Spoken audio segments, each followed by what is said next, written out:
52 വർഷങ്ങൾക്ക് മുമ്പ് അമ്മ കോഴിക്കോട് വന്നപ്പോഴാണ് ആദ്യമായിട്ട് എനിക്ക് ദർശനം കിട്ടുന്നത്.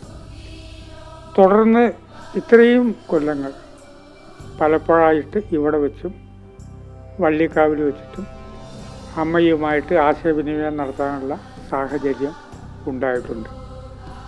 മലയാളികളുടെ മനസ്സിലെ ഭക്തിഭാവം തത്വചിന്താപരമായ ഒരു ഉൾക്കാഴ്ചയോടുകൂടിയുള്ള ജീവിതം നയിക്കാനുള്ള ഒരു പ്രോത്സാഹനം, ഇതൊക്കെ അമ്മ എക്കാലത്തും പ്രോത്സാഹിപ്പിച്ചുകൊണ്ടിരുന്നു.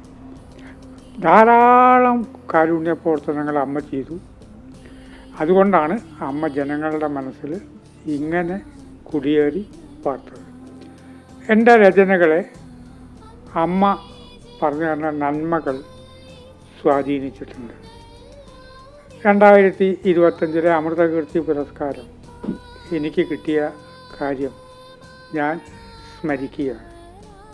ഇപ്പോൾ അമ്മ വരുന്ന ഈ വേളയിൽ ബ്രഹ്മോത്സവ പരിപാടികൾക്ക് ഞാൻ ആദരപൂർവ്വം ആശംസകൾ നേരുന്നു. നമസ്കാരം.